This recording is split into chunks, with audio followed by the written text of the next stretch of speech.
நாளைக்கு 1000 ரூபாய் இங்கே கொடுக்குறோம், 1ஆம் தேதி சம்பளம் வந்திருக்கோம், அதுக்குள்ள கணக்கு போட்டுருவோம்.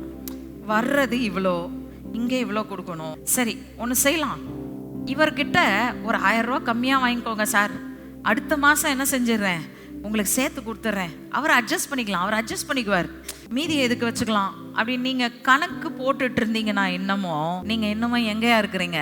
மெஷரபிள்ல தான் இருக்கிறீங்க. Measurable is always miserable. கணக்கு போடக்கூடியது எப்பவுமே எப்படி இருக்குன்னா நம்மள ஐயோ அப்படின்னு வச்சிருக்கோம். ஆனா என்னைக்கு கத்தரை நம்பி கொஞ்சத்தையும் வச்சிருக்கேன் ஆண்டவரே கையில, ஆனா உங்கள்கிட்ட கொடுத்து நான் நன்றி சொல்றேன்ப்பா, 5 அப்பத்தையும் 2 மீனையும் கொண்டு நீங்க 5000 பேரை போஷிக்க கூடுமானால் எனக்கு அளவு கடந்த வளங்களை கொடுத்து என் தேவைகள் எல்லாவற்றையும் சந்திக்க வல்ல பிதாவாய் நீர் இருப்பீர் என்று சொல்லி நான் விசுவாசிக்கிறேன்னு சொல்லிட்டு என்ன செய்வீங்க? அவர் கையில கொடுத்துருவீங்க. அதுக்குன்னு கேர்லெஸ்ஸா இருங்கன்னு சொல்லல.